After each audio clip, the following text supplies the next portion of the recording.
അലൈക്കും വറഹ്മത്തുള്ളാഹി.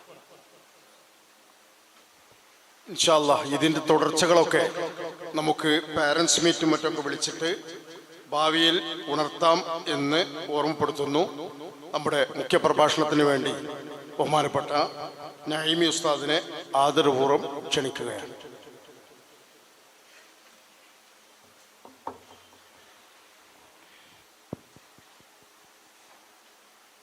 السلام عليكم ورحمة الله وبركاته. بسم الله الرحمن الرحيم. الحمد لله رب العالمين والصلاة والسلام على أشرف المرسلين وعلى آله وصحبه أجمعين. أما بعد رب اشرح لي صدري ويسر لي أمري واحلل عقدة من لساني يفقهوا قولي بحق نبيك وحبيبك محمد صلى الله عليه وسلم. الصلاة والسلام عليك يا سيدي يا رسول الله خذ بيدي قلة حيلتي أدركني. ഏറ്റവും സ്നേഹബഹുമാനങ്ങളുള്ള സി കെ ഉസ്താദ്, സുബൈർ മാസ്റ്റർ, ബഷീർ മാഷ് അടക്കമുള്ള വേദിയിലും സദസ്സിലുമുള്ള നേതാക്കളെ, പ്രിയമുള്ള രക്ഷിതാക്കളെ, സഹോദരി സഹോദരങ്ങളെ, വിരുന്ന് അവസാനിക്കുകയാണ്. ഒരു വിരുന്നാകുമ്പോൾ സാധാരണ പോലെയുള്ള ഒരു സദ്യ മതിയാകില്ല. കുറേയേറെ നമ്മളതിനെന്ത് ചെയ്യണം, വിളമ്പേണ്ടി വരും. അതുകൊണ്ട് കുറേയേറെ വിഭവങ്ങൾ നിങ്ങൾക്ക് മുമ്പിൽ വിളമ്പപ്പെട്ടിട്ടുണ്ട് എന്നെനിക്ക് ബോധ്യമുണ്ട്. ഇനി അതൊക്കെ കൂടി വയറ്റിൽ കിടന്നൊന്ന് ദഹിക്കണമല്ലോ. അതിനതിൻ്റെ അറ്റത്ത് വെക്കുന്ന ഒരല്പം ഉപ്പ് മാത്രമേ ഞാൻ ഇട്ട് തരുന്നുള്ളൂ. അത് നിങ്ങളെ പ്രഷർ കൂടാത്ത രൂപത്തിൽ തന്നെ വളരെ കുറച്ചേ വിളമ്പുകയും ചെയ്യുകയുള്ളൂ എന്ന് ആമുഖമായി അറിയിച്ച്, കാരണം നിങ്ങളൊക്കെ നോട്ടം കാണുമ്പോൾ അല്ലാഹ് ഇയാളെയും കൂടി സഹിക്കണമല്ലോ, ചോറ് കിട്ടണമെങ്കിൽ എന്നുള്ള ഒരു ചിന്ത ഉണ്ടാകുമെന്ന് എനിക്കറിയാം. ഞാനും നിങ്ങളുടെ കൂട്ടത്തിലാണല്ലോ. അതുകൊണ്ട് ഇൻഷാ അല്ലാഹ് നമുക്ക് വളരെ വേഗത്തിൽ അവസാനിപ്പിക്കാം. അല്ലാഹു നമ്മളെ കബൂലാക്കുമാറാവട്ടെ. എല്ലാവരും ഒന്ന് എഴുന്നേറ്റ് നിന്നാണ്.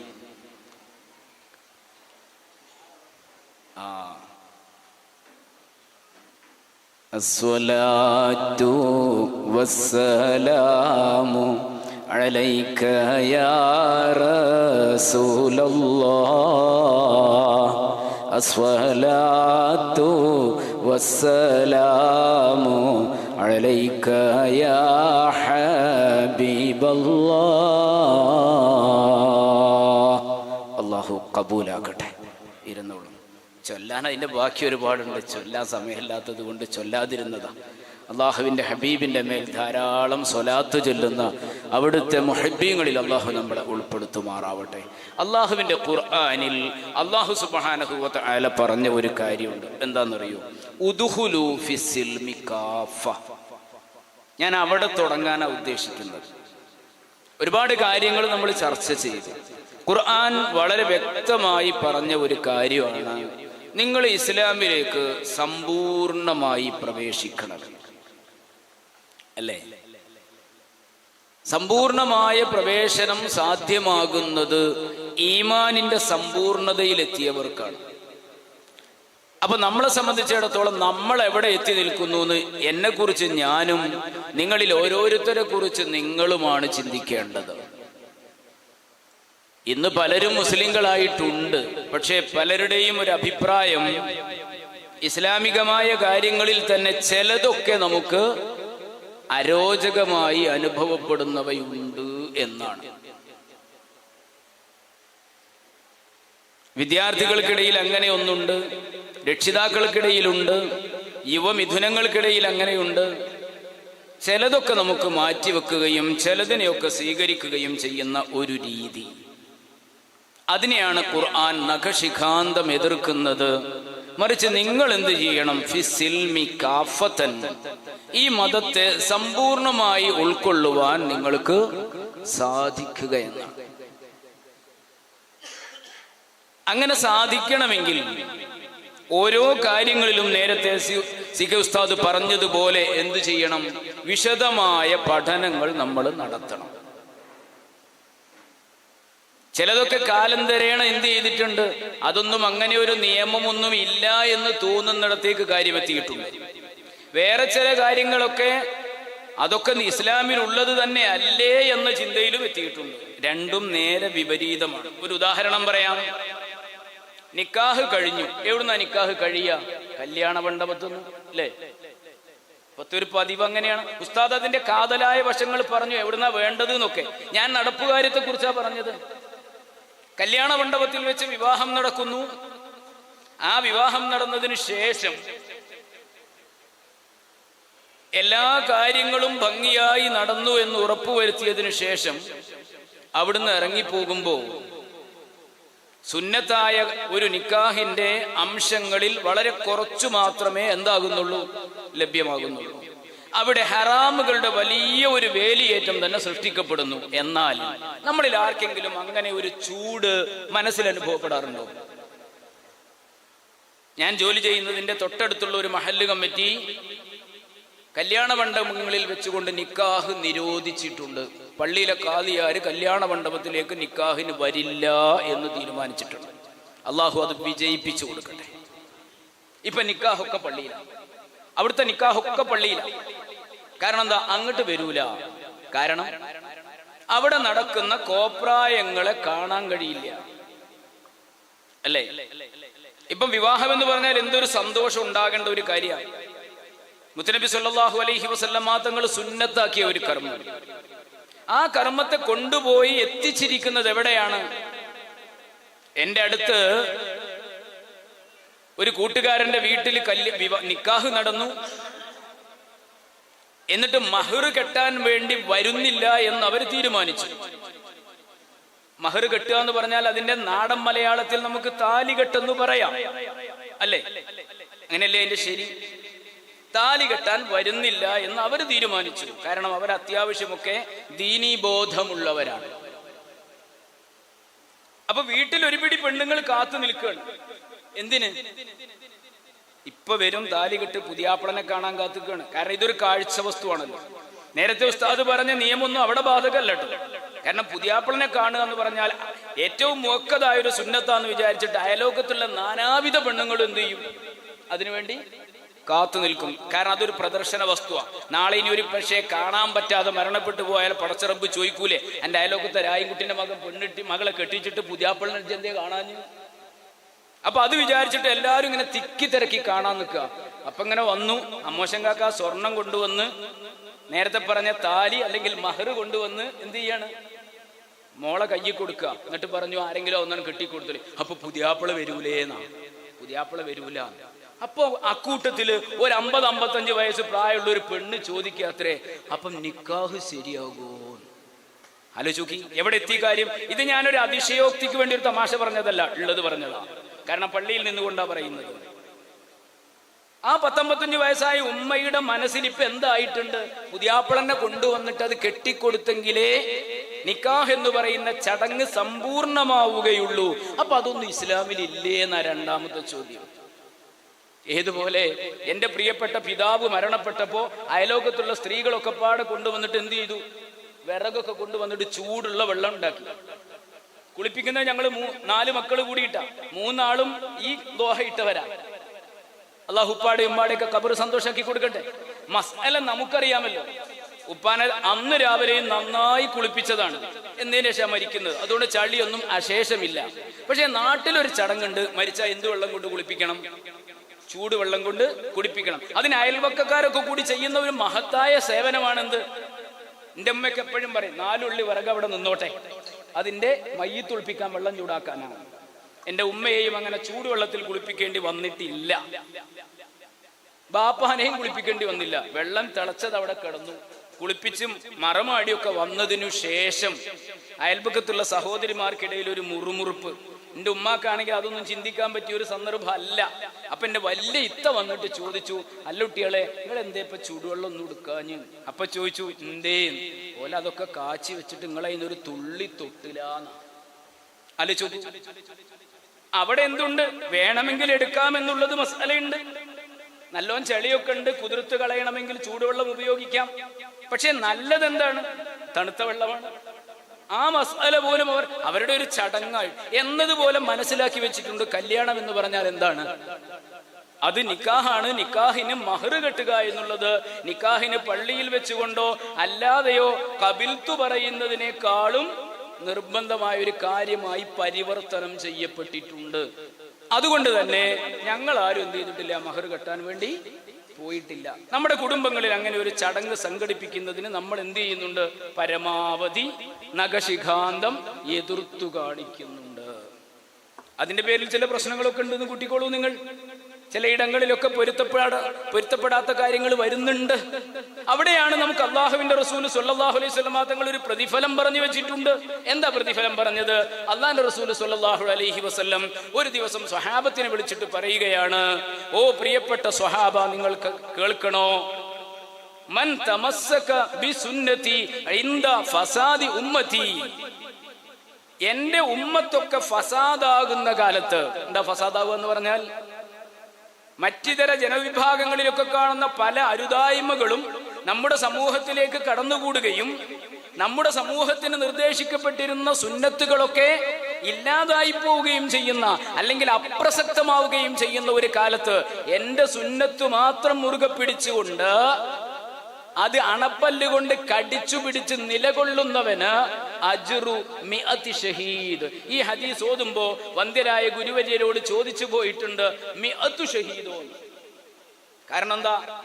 ഹംസത്തുൽ കറാർ റളിയല്ലാഹു അൻഹു അടക്കമുള്ളവർ വഫാത്താകുമ്പോ, ഷഹീദാകുമ്പോ അവർക്ക് ലഭിക്കുന്നത് ഒരു രക്തസാക്ഷിയുടെ പ്രതിഫലം. എന്റെ സമുദായം ഫസാദിലാകുമ്പോ അവിടെ നേരാംവണ്ണമുള്ള കാര്യങ്ങളിൽ ഉറച്ചു നിൽക്കുകയും അതിനുവേണ്ടി മുറുകെ പിടിച്ച് മുന്നോട്ട് പോവുകയും ചെയ്യുന്നവർക്ക് അള്ളാന്റെ റസൂൽ ഓഫർ ചെയ്യുന്നത് 100 രക്തസാക്ഷിയുടെ പ്രതിഫലം. അത് ഇന്നത്തെ കാലത്തെ കണ്ടുകൊണ്ട് മുത്തുനബി സല്ലല്ലാഹു അലൈഹി വസല്ലം തങ്ങൾ ഇട്ട ഓഫറാ. എന്റെ ഈ മഹല്ലിലെ മുഴുവൻ ആളുകളോട് ഞാൻ പറയാ, നിങ്ങൾക്ക് ആ ഓഫർ സ്വീകരിക്കാൻ പറ്റിയ കാലത്തിലൂടെയാണ് നമ്മൾ മുന്നോട്ട് പോയിക്കൊണ്ടിരിക്കുന്നത്. അതുകൊണ്ട് അള്ളൂ ബിൻ വാജിദ്, സുന്നത്തുകളെ മുറുകെ പിടിക്കുന്നത് അണപ്പല്ലുകൊണ്ട് മുറുകെ പിടിച്ചു നിന്നോളൂ. നമുക്ക് വിജയിക്കുവാനും രക്തസാക്ഷികളുടെ പ്രതിഫലം വാങ്ങാനും പറ്റുന്ന കാലമാണ്. കാരണം ഇത് പറയാൻ നമ്മളേ ഉള്ളൂ. എല്ലാ കാര്യങ്ങളിലും അങ്ങനെയാണ്. നന്മ പറയുവാനും നന്മയുടെ വഴിയെ ചലിപ്പിക്കുവാനും നമുക്കേ സാധിക്കുന്നുള്ളൂ. നമുക്കേ അതിനു മാത്രം അജണ്ട വെച്ച് പോകുന്നുള്ളൂ. മറ്റേതൊരു വിഭാഗത്തെ എടുത്താലും അവർക്ക് അവരുടേതായ അജണ്ടകൾ മറ്റു പലതുമുണ്ട്. നമുക്കതൊന്നുമില്ല. സുന്നത്ത് ജമാഅത്ത് പറയാന്നല്ലാത്ത ഒരു അജണ്ടയുമില്ല. ജീവിതത്തെ നന്മയിലൂടെ വഴി നടത്തലല്ലാത്ത ഒരു അജണ്ടയും ഈ ഒരു സംഗമത്തിന്റെ പിന്നിൽ ഇല്ല. അതുകൊണ്ട് ഓർമ്മപ്പെടുത്തുകയാ, എവിടെയും അങ്ങനെയാണ്. ഞാൻ ഓരോന്നെടുത്തു പറയുന്നില്ല. വിവാഹം എന്ന് പറഞ്ഞത് ആദ്യം തുടങ്ങിയത് എന്തുകൊണ്ടാണെന്നറിയോ? ഒരു കുടുംബം എന്ന് പറയുമ്പോൾ നിങ്ങളെ കുടുംബത്തിലെ മുഴുവൻ ആളുകളെയും വിളിച്ചു കൂട്ടുമ്പോൾ ഒരു കുടുംബത്തിന്റെ തുടക്കം വിവാഹത്തിലായതുകൊണ്ട്. വിവാഹം എന്ന് പറഞ്ഞാൽ നല്ല ഒരു കർമ്മം, സുന്നത്തായ കർമ്മം. അവിടെ വധുവിനെ വരനെയൊക്കെ തെരഞ്ഞെടുക്കുന്ന കാലമാണ്. അത് തെരഞ്ഞെടുത്തു കണ്ടെത്തി നടത്തേണ്ടതാണ്. എന്തുകൊണ്ട്? അതല്ലാതെ നടക്കുന്ന. ഇപ്പൊ വിവാഹം എന്ന് പറഞ്ഞാൽ 2 രൂപ ഉണ്ടല്ലോ. എന്തൊക്കെയാ വിവാഹത്തിന്റെ 2 രീതികൾ? ഒന്നാ പഴയ രീതിയുണ്ട് അല്ലെ, നേരത്തെ ആരോ പറഞ്ഞല്ലോ, പുതിയാപ്പിളിനെയും പുതിയണ്ണിനെയൊക്കെ പോയി കണ്ട് അല്ലെ, ആ കാഴ്ചകളിലൊക്കെ വളരെ പ്രശ്നങ്ങളുണ്ട്. അതൊന്നും പറയാൻ ഞാൻ പറഞ്ഞല്ലോ, ഉപ്പിട്ട് പോകാനേ സമയമുള്ളൂ. അതുകൊണ്ട് അങ്ങോട്ടും ഇങ്ങോട്ടൊന്നും ഞാൻ തിരിയുന്നില്ല. കാഴ്ചകളൊക്കെ വളരെയേറിയ പ്രശ്നങ്ങളായ ഒരു കാലമാണ് ഇപ്പൊ പെണ്ണ് കാണാൻ പെണ്ണ് കെട്ടാൻ പറിച്ചു. എൻ്റെ ഒരു സുഹൃത്തിനോട്, എൻ്റെ നാട്ടുകാരനായ ഒരു സുഹൃത്തിനോട്, ഈ ഗൾഫിൽ നിന്ന് വന്നതാ, ഇപ്രാവശ്യം പെണ്ണിട്ടില്ലേ എന്ന് വെച്ചപ്പോ മോൻ പറഞ്ഞ് ഞാൻ കെട്ടണം എന്ന് വിചാരിച്ച് വന്നതാ. ഇവിടെ വന്നപ്പോഴാണ് മനസ്സിലായത് ഇവരവ അതിന് പറ്റൂല. കാരണം എന്താ? കുറച്ചൊന്ന് ഒരുങ്ങി വരണം. കാരണം ലക്ഷങ്ങളുടെ ചെലവ് പെണ്ണ് കാണൽ ചടങ്ങ് കഴിഞ്ഞ് നിക്കാഹിനോളം എത്തുമ്പോഴേക്കുണ്ടേ ഇല്ലേ? ഒരു നിക്കാഹിന് ഞാൻ കല്യാണം കഴിക്കാൻ വേണ്ടി പെണ്ണ് കാണാൻ പോയപ്പോ എന്റെ കയ്യിലൊന്നും ഉണ്ടായില്ല, നോമ്പിനാ പോയത്. എന്റെ ഭാര്യയെ കാണാൻ വേണ്ടിയിട്ട് എന്റെ കുടുംബങ്ങളൊക്കെ പോയത് നോമ്പിനാ. അതുകൊണ്ട് 1 ഉറുപ്പിക ചെലവില്ല. ഓൽക്കും ചെലവില്ല, നമുക്കും ചെലവില്ല. മിഠായി കൊടുക്കണമെന്ന് ചോദിച്ചപ്പോ ഞാൻ എന്റെ പെങ്ങന്മാരോട് പറഞ്ഞു, മിഠായി തിന്നാൻ പറ്റുന്ന സമയമല്ലല്ലോ അല്ലേ, എന്നാ പിന്നെ കൊടുക്കണ്ടെന്ന് തീരുമാനിച്ചു. അവരിങ്ങോട്ടൊരു തുള്ളി വെള്ളം തന്നിട്ടില്ല, നമ്മൾ അങ്ങോട്ടൊരു തുള്ളി വെള്ളം കൊടുക്കേണ്ടി വന്നിട്ടില്ല. ശവ്വാലിൽ നിക്കാഹ് നടന്നു, റമദാനിലാണ് ഉറപ്പിക്കലും കാണലും കാര്യങ്ങളും ഒക്കെ നടന്നത്. എല്ലാ കാര്യങ്ങളും ഭംഗിയായി. അൽഹംദുലില്ലാഹ് 22 വർഷങ്ങൾക്ക് ഇപ്പുറത്ത് ജീവിക്കുമ്പോൾ സന്തോഷമേ ഉള്ളൂ, അതുകൊണ്ടൊന്നും ഒരു കുറവൊന്നും വന്നില്ല. എൻ്റെ ഒരു രൂപയുടെ മിഠായി അവളോ അവളുടെ കൂട്ടുകാരികളോ കുടുംബക്കാരോ തിന്നാത്തത് കൊണ്ട് ഒരു രസമില്ലായ്മയും ഞങ്ങളുടെ വിവാഹത്തിൽ ഇതുവരെ അനുഭവപ്പെട്ടില്ല. അള്ളാഹു നിലനിർത്തി തെരുമാറാവട്ടെ. നിങ്ങൾ ആമീൻ പറഞ്ഞോളി കൂട്ടരെ, നിങ്ങൾക്ക് എന്താ ബുദ്ധിമുട്ട്? എൻ്റെ പെണ്ണുങ്ങൾ ഇന്ത്യൻ കാര്യമല്ലേ പറഞ്ഞത്. കുറെ ആൾക്കാർ ഇങ്ങനെ നിങ്ങൾക്ക് അങ്ങനെ ഞങ്ങൾക്ക് ഇങ്ങനെയെന്ന് പറഞ്ഞു. വേണ്ട, എല്ലാവർക്കും അസന്തോഷം ഉണ്ടാകും അല്ലേ? എന്താ കുറവുള്ളത് അതുകൊണ്ട്? ഇപ്പൊ നിങ്ങൾ ആലോചിച്ച് നോക്കൂ, എത്ര രൂപ വേണം ഒരു മിഠായി കൊടുക്കൽ എന്ന് പറയുന്ന അനാവശ്യമായ ഒരു അനാചാരത്തിന്? അപ്പൊ ചിലർ ചോദിക്കും, എത്താ അപ്പൊ മിഠായി കൊടുക്കണേന് പ്രശ്നമുണ്ട്. ചിലതൊക്കെ നമുക്ക് അങ്ങനെ ഉണ്ട്, അതിന് പത്താന്നൊരു ചോദ്യം. ആ ചോദ്യമാണ് പല അനർത്ഥങ്ങളിലേക്കും നമ്മൾ വഴിവെക്കുന്നത് അല്ലേ? കാണാൻ പോകുമ്പോ ആരാ കാണാൻ പോവാ? ആദ്യമായിട്ട് എന്റെ മോന് പെണ്ണ് കാണാൻ വേണ്ടി ഞാനും എന്റെ ഭാര്യ ഒന്ന് പോയി വെക്കും. എനിക്ക് എങ്ങനെ ഇത് കാണല് ഹലാലാവുക? അവസ്ഥ എന്റെ മോന്റെ ഭാര്യയെ തെരഞ്ഞെടുക്കാൻ വേണ്ടി പോകുമ്പോ ആദ്യം കാണാൻ പോണ ഉമ്മയും ബാപ്പയും പോയി പറ്റട്ടെ എന്ന്. ബാപ്പാക്ക് ഹറാമാണ് കൂട്ടരെ. കെട്ടുന്ന പുരുഷന് മാത്രമേ ഹലാലാവുള്ളൂ കാഴ്ച, അതല്ലാത്ത ഒരു പുരുഷനും ഹലാലാവില്ലല്ലോ. പിന്നെ എങ്ങനെയാ ബാപ്പ പോകല്? ബാപ്പാക്ക് എപ്പോഴാ കാണല് ഹലാലാകുക? ഉസ്താദ് നേരത്തെ പറഞ്ഞു, മകൻ നിക്കാഹ് കഴിച്ചതിന് ശേഷം പ്രപ്പോസ്ഡ് ആയാ പോരാ, നിക്കാഹ് കഴിയണം, എന്നാലേ ബാപ്പ കാണാൻ പറ്റുള്ളൂ. അപ്പൊ കാണാൻ പോകേണ്ടത് ആരാ? ഓൻ പോണം. എന്നാ ഓന്റെ ഒപ്പം കൂട്ടുകാർക്ക് പോകാൻ പറ്റുമോ? പറ്റില്ല, നിയമം അങ്ങനെയല്ലേ അല്ലേ? ഇതിനൊരു പടയൊന്നായിട്ട് പോവുക, എന്നിട്ട് പിന്നെ ഫോട്ടോഷൂട്ടും അതിനപ്പുറത്തും എന്തൊക്കെയാ നടക്കുന്നത്? സുബ്ഹാനല്ലാഹ്. പിന്നെ അത് കൊണ്ടുവന്നിട്ട് എവിടെ വെക്കണം? എന്റെ ഫേസ്ബുക്കിന്റെ അല്ലെങ്കിൽ വാട്സാപ്പിന്റെ ഒക്കെ എന്താ പറയാ, DP-യോ അല്ലേ? അതിനപ്പുറത്തൊക്കെ വെച്ചിട്ട് അത് വിലസുകയാണ്. ഞാൻ പറയുന്നത്, ഹലാലായി തുടങ്ങേണ്ട ഒരു കുടുംബ ജീവിതത്തിന്റെ ഏറ്റവും ആദ്യത്തെ അഗ്രം തന്നെ ഹറാമിൽ മുക്കി വെച്ചുകൊണ്ടാണ് ആരംഭിക്കുന്നത്. അതുകൊണ്ടാണല്ലോ മക്കൾ ഇപ്പൊ സങ്കടങ്ങളെ തരുന്നുള്ളൂ അല്ലേ? ഇപ്പൊ സങ്കടങ്ങളാ മക്കൾ തരുന്നത്. കാരണം എന്താ? ഇത് ഹറാമിൽ കുരുത്തതല്ലേ. തുടക്കം മുതലേ വേണ്ടാത്തരത്തിലാ തുടങ്ങിയത്. ഒരു നന്മയില്ലാതെ തുടങ്ങിയത് കൊണ്ട്, അധാർമികമായി തുടങ്ങിയത് കൊണ്ട് ധർമ്മങ്ങളൊന്നും അവിടെ നടമാടുന്നില്ല. ഇപ്പൊ നിങ്ങൾ നോക്ക, നേരം വെളുത്ത് എഴുന്നേറ്റ് നോക്കുമ്പോ മകൻ വരുമ്പോ പേടിയാ. കാരണം എന്താ? ഇവൻ ഏത് ലെവലിലാ എൻ്റെ അടുത്തേക്ക് വരുന്നത് എന്ന് ഉമ്മാക്കറിയില്ല. നമ്മൾ കണ്ടതാണ് കാഴ്ചകൾ നമ്മൾ കണ്ടതാ. ഒരു കുടുംബത്തിൽ തന്നെ 5-6 പേരെ ഒന്നിച്ച് കൊലപ്പെടുത്തുകയാണ്. അതിനും ഇപ്പുറത്ത് എന്നെ വളർത്തിയതിനുള്ള ശിക്ഷയാണ് ഞാൻ നടപ്പിലാക്കിയതെന്ന് പറഞ്ഞത് നമ്മൾ തൊട്ടടുത്ത് താമരശ്ശേരിയില അല്ലേ? എന്നെ വളർത്തിയതിനുള്ള ശിക്ഷയാണ് എൻ്റെ ഉമ്മാക്ക് ഞാൻ കൊടുത്തത്. നമ്മളെ ഹലാല് അള്ളാന്റെ റസൂൽ സല്ലല്ലാഹു അലൈഹി വസല്ലം തങ്ങൾ നിയമം വെച്ചതൊക്കെ എന്തിനാണെന്നറിയോ? നല്ല ഒരു കുടുംബം സന്തോഷത്തിലായി പോകാനാ. അവിടെ പ്രാർത്ഥിക്കണമെന്നാ നേരത്തെ മാഷ് പറഞ്ഞത്. റബ്ബനാ ഹബ് ലനാ മിൻ അസ്വാജിനാ വദുരിയാതിനാ ഖുർറത അഅ്യുനിൻ. കണ്ണിന് കുളിർമയുണ്ടാകുന്ന കാഴ്ചകൾ കിട്ടണമെങ്കിൽ അങ്ങനെയുള്ള രീതികളിലൂടെ നമ്മൾ മുന്നോട്ട് പോകണം. വിവാഹത്തിൽ തുടങ്ങുന്ന ആഭാസങ്ങളെ നിങ്ങൾ ആലോചിച്ച് നോക്ക്. അത് കഴിഞ്ഞു, 1ാമത്തെ ദിവസം കല്യാണം. ആ കല്യാണത്തിന് എന്താ പറയാ? എന്റെ നാട്ടിൽ മഞ്ഞൾ കല്യാണം എന്ന് പറയും. ഇവിടെ അങ്ങനെ വല്ലതും പറയലുണ്ടോ എന്ന് എനിക്കറിയില്ല അല്ലേ? തൃശ്ശൂർ ഞാൻ ചെന്നപ്പോഴേ ആദ്യമായിട്ട് ഒരു മഞ്ഞൾ കല്യാണം ഉണ്ട് എന്ന് കേട്ടിട്ട് ഞാനൊന്ന് അന്വേഷിച്ചത് എന്താ സംഭവം നിങ്ങൾക്കറിയോ ഉസ്താദേ? പെണ്ണിന്റെ മുഖത്ത് മഞ്ഞൾ വാരി തേക്കുന്ന പരിപാടി. അത് ആരാ വാരി തേക്കുന്നത്? ചെല്ലണോല് മുഴുവനും, ആണോ പെണ്ണോ അള്ളാഹു അഴലോ അല്ലേ? ഇപ്പൊ അതൊന്നും ഒരു പ്രശ്നമല്ലല്ലോ. ആണും പെണ്ണും തമ്മിലുള്ള കാഴ്ചകളൊന്നും ഒരു പ്രശ്നമില്ലാത്ത കാലത്തായി ഇപ്പോ. കയറി ചെല്ലുന്ന കൂട്ടുകാരികളൊക്കെ വാരിത്തേക്കുക. അമ്മായിന്റെ മകനും ഉമ്മാന്റെ കുടുംബവും ബാപ്പാന്റെ കുടുംബവും കുടുംബത്തിന്റെ കുടുംബവും. അവിടുന്ന് അങ്ങോട്ട് ഒരു ബന്ധങ്ങളും ഇല്ലാത്തവരൊക്കെ വന്നിട്ട് മാന്തി തേച്ച് കൊടുക്കും, മുഖത്തും മറ്റുമായിട്ട് മഞ്ഞള്. അങ്ങനെ ഒരു മഞ്ഞ കല്യാണം. അത് കഴിഞ്ഞാൽ അതിന്റെ പിറ്റേന്ന് ഒരു മൈലാഞ്ചി കല്യാണം. വരുന്നവരെല്ലാം പെണ്ണിന്റെ ദേഹത്ത് എവിടെയൊക്കെയാണോ ഇടാൻ പറ്റുന്നത് അവിടെയെല്ലാം മൈലാഞ്ചി ഇട്ട് കൊടുക്കുന്ന ഒരു സംസ്കാരം. അതിനുമപ്പുറത്തേക്ക് കടന്നു വന്ന ആണിന്റെ വീട്ടിലാണെങ്കിലോ സുബ്ഹാനല്ലാഹ്, അവിടെയും ഉണ്ടത്രേ. എന്റെ നാട്ടിന്റെ അടുത്ത് ഇതിന്റെ അടുത്ത് നടന്ന ഒരു കല്യാണം. ഇവനെ കൊണ്ട് മഞ്ഞ ടീഷർട്ടൊക്കെ അടിയിച്ച് മഞ്ഞ കുപ്പായൊക്കെ അടിയിച്ചിട്ട് ഒരു കല്യാണം. അത് ചോദിച്ചപ്പോ എന്താ? ആണിന്റെ പേരയിലും മഞ്ഞ കല്യാണം അല്ലേ? എന്തു സംസ്കാരമാണ്! എന്തു ലജ്ജയില്ലാത്ത സംസ്കാരമാണ്! അത് മുഴുവനും ഫോട്ടോ എടുത്ത് അപ്ലോഡ് ചെയ്യുക. അതിലാരൊക്കെയാ കൂടെ നിൽക്കുന്നത്? നേരത്തെ ഉസ്താദ് പറഞ്ഞതുപോലെ കാണുന്നതിനുള്ള സീമകളുടെ പരമാവധി ലംഘിച്ചുകൊണ്ടുള്ള കാഴ്ചകൾ. ഞാൻ ഓർമ്മപ്പെടുത്തുന്നത്, ജീവിതത്തിലേക്ക് നമ്മളൊന്ന് തിരിച്ചു വരണം. ഉദ്ഖുലു ഫിസ്സിൽമി കാഫ. ഇസ്ലാമിലേക്ക് മുസ്ലിം കുടുംബങ്ങളൊന്ന് തിരിച്ചുവാ. എന്നിട്ട് അവസാനം എല്ലാം ചീഞ്ഞു നാറി തുടങ്ങുമ്പോ മദ്രസകളെ കുറ്റം പറഞ്ഞിട്ട് കാര്യം ഉണ്ടാവും? ഇവിടെ മദ്രസയിൽ ആരും തന്നെ ചൂതാട്ടം പഠിപ്പിക്കുന്നില്ല. മദ്രസകളിൽ ആരും വേണ്ടാത്തരം പഠിപ്പിക്കുന്നില്ല. കഞ്ചാവ് ഉപയോഗിക്കണമെന്ന് പഠിപ്പിക്കുന്നില്ല. പക്ഷെ അവസാനം ആരെങ്കിലും കഞ്ചാവ് പഠിച്ച് വല്ലതും ചെയ്താ മദ്രസയിൽ പഠിക്കുന്നവരല്ലേ എന്ന് വികിളി വിളിച്ചിട്ട് വല്ല കാര്യമുണ്ടോ?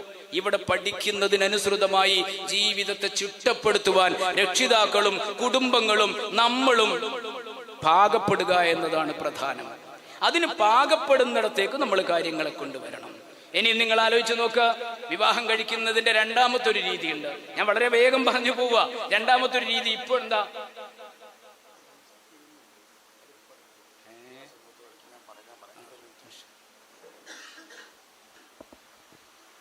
നമ്മൾ പരിപാടിയിൽ വിതരണം ചെയ്യാനേ ഐസ്ക്രീം കൊണ്ടുവന്ന് വെച്ചിട്ടുണ്ട്. അപ്പോൾ പരിപാടി കഴിയുമ്പോഴേക്കും എന്താവും, അത് കേടുവന്നു. അതുകൊണ്ട് മെല്ലെ വിതരണം ചെയ്യും. ക്ലാസ്സിന് ശല്യമില്ലാത്ത രീതിയിൽ കഴിക്കും ചെയ്യുക. തിരിച്ച് വരുന്ന പേപ്പറിലിടുക. സ്ത്രീകളെ ഭാഗത്ത് കൊടുത്തു വിളിച്ചു. അതൊരു നല്ല കാര്യമാണ്. കാരണം എന്താ അറിയോ, എല്ലാവരും ഇപ്പം അത്യാവശ്യം ചൂടില്ല. ഇനി എന്ത് ചെയ്യണം, അതൊന്ന് തണുപ്പിക്കുന്നത് നല്ലതാണ് ഇൻഷാ അല്ലാഹ്. അപ്പം നമ്മൾ എന്ത് ചെയ്യുക, ഐസ്ക്രീമൊക്കെ എല്ലാവരും വാങ്ങിക്കോളൂ.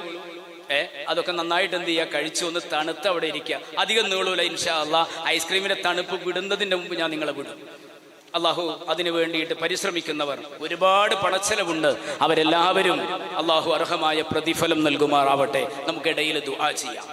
ഞാൻ പറഞ്ഞു വന്നത് എന്താ, അറേഞ്ച്ഡ് മാരേജിന്റെ കാലപ്പ് എന്തായി തുടങ്ങിയിട്ടുണ്ട് എന്നാ പറഞ്ഞത്, കഴിഞ്ഞു തുടങ്ങിയിട്ടുണ്ട്. അറേഞ്ച്ഡ് മാരേജ് എന്ന് പറഞ്ഞാൽ എന്താ, അത് നേരത്തെ തന്നെ പറഞ്ഞ് ഉറപ്പിച്ചു വെക്കുന്നതിന് പകരം ഉമ്മയും ബാപ്പയൊക്കെ നേരത്തെ പറഞ്ഞതുപോലെ പറ്റാവുന്നവരൊക്കെ പോയി പറ്റുന്ന രൂപത്തിലൊക്കെ കണ്ട് എല്ലാം തീരുമാനമാക്കി പക്വതയാർന്ന മനസ്സുകളിലൂടെ കടന്നു വന്ന് അന്വേഷണം കഴിഞ്ഞ് തനിക്ക് വേണ്ടി ജീവിക്കുന്ന ഒരു കുടുംബം അവർക്കൊരവസരം കൊടുത്തുകൊണ്ട് നടത്തുന്ന കല്യാണം.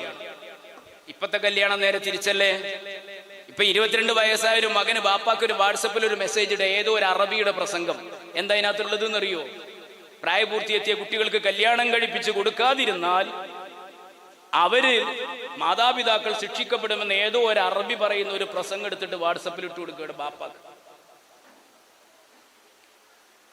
എന്നിട്ട് മകന്റെ ഒരു കമന്റ് എന്താണെന്നറിയോ, ഞാൻ സൂചിപ്പിച്ചു എന്നേ ഉള്ളൂ. കാരണം ഓന് 10-22 വയസ്സായിട്ടുണ്ട്. അപ്പൊ എന്നാ പിന്നെ അവനൊരു കല്യാണം കഴിപ്പിക്കാൻ വേണ്ടി ഒരുങ്ങിയപ്പോഴോ എന്നാ ഒരു പെണ്ണ് കാണാ, അതിനൊന്നും ബാപ്പ നിങ്ങൾ മെനക്കെടണ്ട, സമ്മതം മൂളിയാ മതി, ആളെ ഞാൻ കണ്ടുവച്ചിട്ടുണ്ട് അല്ലേ. അപ്പൊ ആളെ കണ്ടുവച്ചിട്ടുണ്ട് എന്ന് പറഞ്ഞപ്പോഴോ സുബ്ഹാനല്ലാഹ് അവനെക്കാട്ടിലും 1.5 വയസ്സിന്റെ മൂപ്പയോ കൊള്ളുന്ന. ആയിക്കോട്ടെ, നമുക്ക് വിരോധമൊന്നുമില്ല. പക്ഷെ അതിനെക്കുറിച്ച് ചോദിച്ചപ്പോഴാ രസം. അതെന്താ ഉപ്പ നിങ്ങൾ അങ്ങനെ പറയണേ? എന്തേ? മുത്തുനബി സല്ലല്ലാഹു അലൈഹി വസല്ലം കല്യാണം കഴിച്ചത് 25-ാമത്തെ വയസ്സിൽ, 40 വയസ്സുള്ള ഖദീജയല്ലേ. ഓ, എന്താണ് ചരിത്രബോധം! താൻ പ്രേമിച്ച കുട്ടിയെ കല്യാണം കഴിക്കാൻ ബാപ്പാനോട് വാഗ്വാദം നടത്തുമ്പോ മകന് ചരിത്രബോധം നന്നായിട്ട്. എന്താ ഇനിയിപ്പോ എന്താ നമ്മൾ പറയാന്ന് വിളിച്ചു ചോദിച്ചപ്പോ ഞാൻ പറഞ്ഞു, ഒരു കുഴപ്പമൊന്നുമില്ല, മുത്തുനബിയുടെ ഒരു മക്കാമിലേക്കൊക്കെ ഓന് ഉയർന്നിട്ടുണ്ടെങ്കിൽ, ഖദീജ ബിവിയോളം അവള് വരുമെങ്കിൽ ആവാം. പക്ഷെ ഒന്നുണ്ട്, ജീവിതത്തിൽ പിന്നീട് ഒരിക്കലും മുത്തുനബി സല്ലല്ലാഹു അലൈഹി വസല്ലം തങ്ങൾ ഖദീജയുടെ വഫാത്ത് വരെ റളിയല്ലാഹു അൻഹാ മറ്റൊരു കല്യാണം കഴിച്ചിട്ടില്ല. സന്തുഷ്ടമായിരുന്നു ജീവിതം. ഉറപ്പാക്കാൻ പറഞ്ഞളീന അല്ലേ. ആലോചിച്ച് നോക്കൂ. ഇപ്പൊ ഭാര്യനെ അവര് തന്നെ കണ്ടെത്തിയിട്ടുണ്ട്. ആ കണ്ടെത്തൽ, ഞാൻ ചോദിക്കുന്നത്, എന്തുകൊണ്ടാണ് നമ്മൾ ഇതിനെങ്ങനെ എതിർക്കുന്നത്? എന്തുകൊണ്ടാണ് നമ്മൾ ഇത് പാടില്ലെന്ന് പറയുന്നത്? പെൺകുട്ടികൾ പുറത്തു പോകുമ്പോൾ ശ്രദ്ധിക്കണം എന്ന് പറയുന്നത്. ഇപ്പൊ മാഷും പറഞ്ഞല്ലോ, പെൺകുട്ടികൾ ആൺകുട്ടികളൊക്കെ. കുട്ടികൾ എന്ന് പറഞ്ഞാൽ നമ്മുടെ കയ്യിൽ ഒരു ഗ്ലാസ് ടംബ്ലറാണ്, ഒരു ഗ്ലാസ് ആണ് നമ്മുടെ മുമ്പിൽ. ഒരു ഗ്ലാസ്, നമ്മൾ വെള്ളം കുടിക്കുന്ന ഗ്ലാസ് അല്ലെ, നമ്മൾ വെള്ളം കുടിക്കുന്ന ഒരു ഗ്ലാസ് സ്റ്റീലാണെങ്കിൽ കുഴപ്പമില്ല. അത് ആ ഗ്ലാസ് കൊണ്ടാണെങ്കിൽ കുട്ടികൾ അത് എടുക്കുമ്പം എന്ത് പറയും? നോക്കിയാ പൊട്ടുട്ടോ, നോക്കണേ, പൊട്ടിയിട്ടല്ല അല്ലെ, പൊട്ടാൻ ഇടയുള്ളത് കൊണ്ട് പറഞ്ഞു വെക്കാണ്. ശ്രദ്ധിക്കണേ. ഉമ്മമാരും തന്നെ എന്ത് ചെയ്യും? കഴുകുമ്പോ നന്നായി ശ്രദ്ധിക്കും. കാരണം എന്താ? അത് നമ്മൾ കൊളത്തിയെടുക്കുമ്പോഴും ശ്രദ്ധിക്കണം, കൊണ്ടുവരുമ്പോഴും ശ്രദ്ധിക്കണം, വെക്കുമ്പോഴും ശ്രദ്ധിക്കണം. പൊട്ടാനുള്ള സാധ്യതയുള്ളത് കൊണ്ടാണ് ഒരു എക്സ്ട്രാ കെയർ കുപ്പി ഗ്ലാസ് തമ്മിൽ നമ്മൾ എന്താകുന്നത്, കൊടുക്കുന്നത്. കാരണം എന്താ അറിയോ? അത് പൊട്ടിക്കഴിഞ്ഞാൽ, ഇതല്ല, ഇത് പൊട്ടിക്കഴിഞ്ഞാൽ ഞങ്ങളെ കൈക്ക് വരും. ഗ്ലാസ് പൊട്ടിക്കഴിഞ്ഞാൽ എന്താകൂല, പിന്നെ അത് നമുക്ക് പശ ചേർത്ത് വെച്ച് ഒട്ടിച്ച് ഉപയോഗിക്കാൻ പറ്റില്ല. പറ്റുമോ? നിങ്ങൾ ആരെങ്കിലും വീട്ടിൽ അങ്ങനെ ഒട്ടിച്ചു വെച്ച ഗ്ലാസ് ഉപയോഗിക്കാറുണ്ടോ? ഇല്ല. അത് പിന്നെ യൂസ് ചെയ്യാൻ പറ്റൂല, പൊട്ടിപ്പോയാൽ. അതുകൊണ്ടാണ് അമിതമായ ഒരു ശ്രദ്ധ ഒരു ഗ്ലാസ് ടംബ്ലറിന് നമ്മുടെ വീട്ടിൽ കൊടുക്കുന്നത്. ഇന്ന് വരുമ്പോഴും എൻ്റെ വൈഫ് എന്നോട് പറഞ്ഞു, അയലോക്കത്ത് നിന്ന് കൊണ്ടുവന്ന ജ്യൂസ് ഗ്ലാസ് ഉണ്ടായിരുന്നു. പെരുന്നാളിന്റെ അന്നത്തെ മഹാതിരക്കിനിടയിൽ നമ്മുടെ വീട്ടിലെ ഗ്ലാസ് തികയാതെ വന്നപ്പോ അപ്പുറത്തെ വീട്ടിൽ നിന്ന് വാങ്ങിക്കൊണ്ടുവന്ന 2 ഗ്ലാസ് പൊട്ടിപ്പോയിട്ടുണ്ട്. അതുകൊണ്ട് നിങ്ങൾ പകരം വാങ്ങണം. ഗ്ലാസ് പൊട്ടും, അത് ഭയങ്കര പ്രശ്നമാണ്. അതുകൊണ്ട് ഗ്ലാസ് ഉപയോഗിക്കുമ്പോൾ നന്നായി ശ്രദ്ധിക്കണം. നമ്മുടെ കുട്ടികൾ എന്ന് പറഞ്ഞാൽ ഗ്ലാസ് ടംബ്ലറുകളാണ്. അത് പൊട്ടാൻ സാധ്യത കൂടുതലാണ്. അതുകൊണ്ട് അത് എടുക്കുമ്പോഴും കൊടുക്കുമ്പോഴും വെക്കുമ്പോഴും എല്ലാം നല്ല ശ്രദ്ധയോടെ വേണം രക്ഷിതാക്കളായ നമ്മൾ ശ്രദ്ധിക്കാൻ. അത് മറ്റൊന്നിനും ഉപയോഗിക്കാൻ പറ്റില്ല. നമ്മുടെ പെൺകുട്ടികൾ പ്രത്യേകിച്ചും നിങ്ങൾ ആലോചിച്ച് നോക്ക്, പെൺകുട്ടി പുറത്തിറങ്ങുമ്പോൾ എവിടുക്കാ പോണു പോയിക്കും. ഒരു 5 മിനിറ്റ് നേരം വൈകിയാൽ ആൺകുട്ടികളെക്കാൾ ഏറെ പ്രശ്ന പെൺകുട്ടികൾ. 5 മിനിറ്റ് നേരം വൈകിയാൽ ചോദിക്കും എവിടേക്ക്, എന്ത് നേരം വൈകിയത്. മനുഷ്യന്റെ മനസ്സിൽ ഒരു ആധി ഉണ്ടാകും. ഇപ്പൊ നിങ്ങൾ ആലോചിച്ച് നോക്ക്, ഇക്കഴിഞ്ഞ ദിവസം ബലിപെരുന്നാളിന് പെരുന്നാൾ ആഘോഷിക്കാൻ വേണ്ടി കൂട്ടുകാരികളുടെ അടുത്തേക്ക് പോകുന്നു എന്ന് പറഞ്ഞു പോയ 2 മുസ്ലിം പെൺകുട്ടികളെ 2 മുസ്ലിം ആൺകുട്ടികളോടുകൂടി പിടികൂടിയത് ആഘോഷത്തിന്റെ തിമർപ്പ് അമിതമായിട്ട് MDMA കൂട്ടിയിട്ടാണ്. അല്ലേ? നമ്മുടെ നാട്ടിലാണ്, ഇംഗ്ലണ്ടിൽ നടന്ന കഥയല്ല ഞാൻ പറയുന്നത്. കണ്ണൂർ ജില്ലയിലാണ് നടക്കുന്നത്. മുസ്ലിം പെൺകുട്ടികൾക്കിടയില 2 പേരും 21, 22 വയസ്സുള്ളവരാ. നമ്മൾ എന്ത് പറയും, 21, 22 ഒക്കെ വയസ്സായി അങ്ങനെ കുട്ടികളെ നമ്മൾ അങ്ങനെ പിന്നാലടന്ന് നോക്കിയോ ശരിയാവുമെന്നാ. ഒരു നല്ല പട്ടമാണെങ്കിൽ ആ പട്ടത്തിൽ ഉറപ്പുള്ള ഒരു കയറ് ചേർത്തു കെട്ടണം. അപ്പോഴേ പട്ടത്തിന് ഉയരത്തിൽ പറക്കാൻ പറ്റുള്ളൂ. നമ്മൾ പെൺകുട്ടികളോ ആൺകുട്ടികളും എത്ര ഉയരത്തിലും പറന്നോട്ടെ, പക്ഷേ നമ്മുടെ കയ്യിൽ ആ പട്ടത്തിന്റെ ചരട് വളരെ ഭദ്രമായിരിക്കണം. ചരട് പൊട്ടിപ്പോയാൽ ഒരു പക്ഷേ നമ്മുടെ കൺട്രോളിൽ നിന്ന് അപ്പുറത്തേക്ക് ആ പട്ടം പോയി കഴിഞ്ഞാൽ പിന്നീട് അത് കുത്തിയിട്ട് എന്ത് ചെയ്യും, നിലത്ത് വീണു പോകും. വേഗം കൊടുക്കി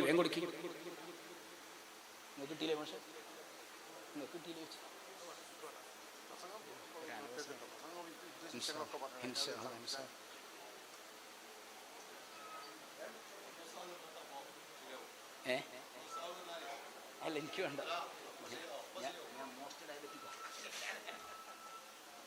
വെള്ളക്കുപ്പി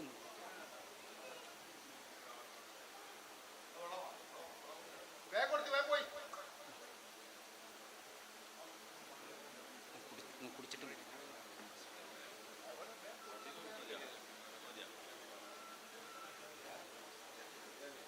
അപ്പോ ഞാൻ പറഞ്ഞു വന്നത് എന്താണെന്നറിയോ, നമ്മുടെ പെൺകുട്ടികളും ആൺകുട്ടികളും ഒക്കെ പുറത്തു പോകുമ്പോ പഴയ കാലത്തേതുപോലെ അങ്ങനെ ശ്രദ്ധിക്കേണ്ടതില്ല എന്നാ. ഇപ്പത്തെ കാലത്ത് ഇപ്പൊ പെൺകുട്ടികളൊക്കെ അങ്ങനെ കൂട്ടിലടച്ചിടാൻ പറ്റുമെന്നാ അല്ലേ? ഇപ്പത്തെ കാലത്ത് കുറച്ചൊക്കെ തുറന്നു വിടണ്ടേന്നാ ഞാൻ പറയുന്നത്. തുറന്നു വിടുന്നതിനൊന്നും എതിരില്ല ഞാൻ.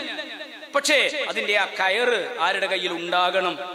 നമ്മുടെ കയ്യിൽ. അതവര് ഹോസ്റ്റലിൽ പഠിപ്പിക്കുകയാണെങ്കിലും ഹോസ്പിറ്റലിൽ പോവുകയാണെങ്കിലും കലാലയങ്ങളിൽ പോവുകയാണെങ്കിലും എവിടെ പോവുകയാണെങ്കിലും ആ ഒരു കയറ് കൂടെ വേണം. ആ ഒരു കയറ് കൂടെ വേണം. അതില്ലാതെ വന്നതുകൊണ്ടാ പെരേന്ന് എവിടുക്കാ പോയത് എന്ന് ചോദിച്ചപ്പോ പെരുന്നാൾ ആഘോഷിക്കാൻ പോയതാണെന്ന് പറഞ്ഞിട്ട് പോലീസ് സ്റ്റേഷനിലേക്ക് വിളിച്ചു വരുത്തിയപ്പോ 2 പെൺകുട്ടികളുടെ ഉമ്മമാർക്ക് കരയേണ്ടി വന്നത് കൺട്രോൾ ഇല്ലാതെ, പട്ടത്തിന്റെ കയറ് കയ്യിലില്ലാതെ പറത്തി വിട്ടത് കൊണ്ടാണ്. നമ്മൾ ആലോചിക്കണം. ആ കുട്ടികൾ ഇപ്പോഴും എന്ത് ചെയ്യാണ്? ജയിലിൽ കിടക്കുകയാണ് 2 പുരുഷന്മാരോടുകൂടി. നമ്മുടെ കുട്ടികളാണെങ്കിൽ നമ്മൾ എന്ത് ചെയ്യും? എന്റെ കുട്ടികൾ അങ്ങനെ ആകൂല എന്ന് നേരത്തെ മാഷ് പറഞ്ഞതുപോലെ വിചാരിക്കേണ്ട.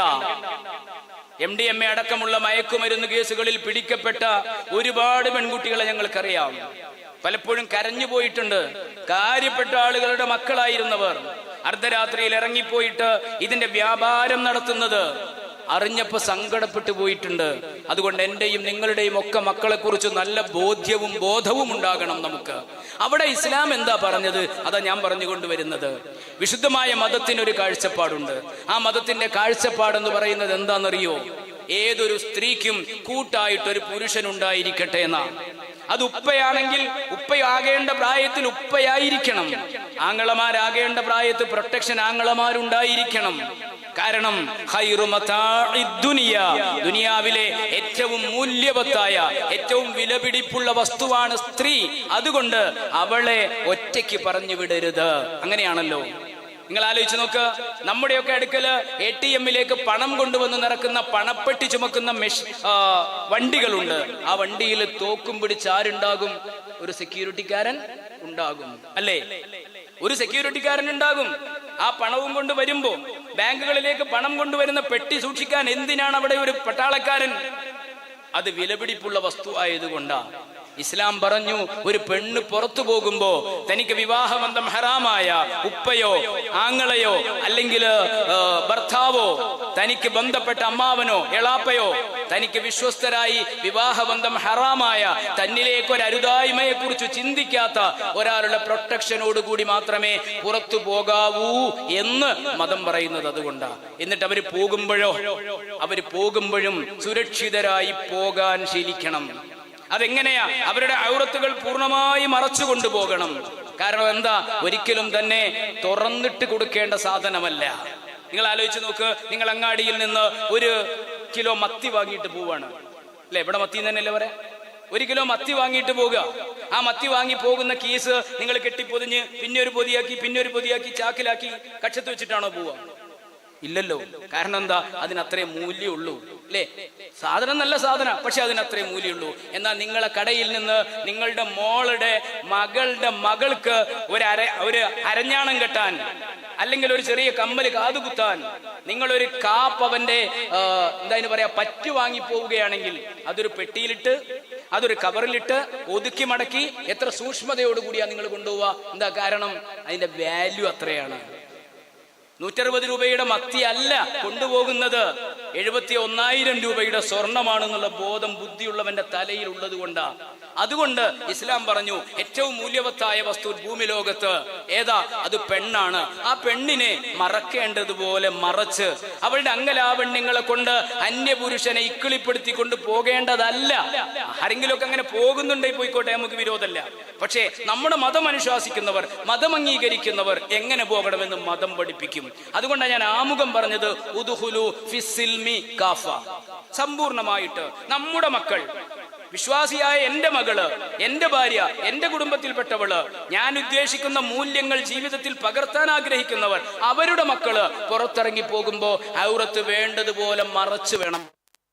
ഔറത്ത് മറക്കലുമുണ്ട്, ഇപ്പത്തെ രീതിയിൽ പൊതിയലുണ്ട് അല്ലേ? ഔറത്ത് മറക്കുക എന്ന് പറഞ്ഞാൽ, മറ എന്ന് പറഞ്ഞാൽ എന്താ സംഭവം? അതിന്റെ പിന്നിൽ അങ്ങനെ ഒന്നുണ്ട് എന്ന് അറിയാത്ത രൂപത്തിൽ പോകണം. അതല്ലേ മറക്കുക എന്ന് പറഞ്ഞാൽ? ഇപ്പൊ അങ്ങനെയല്ലല്ലോ. ഇപ്പൊ ഔറത്തൊക്കെ പൊതിഞ്ഞിട്ടി കൊണ്ടുപോകല. സാധനം എത്ര ഉണ്ട് എന്നൊക്കെ അവിടെ അറിയും, പച്ചക്കണ് കാണൂല എന്നേ ഉള്ളൂ. അതിനും മാറിയിട്ട് ഇപ്പൊ പച്ചക്ക് കാണിച്ചു കൊടുക്കലൊരു ട്രെൻഡായ കാലമാണ് അല്ലേ? അത് പറയാതെ വയ്യല്ലോ. ചിലതൊക്കെ തുറന്നു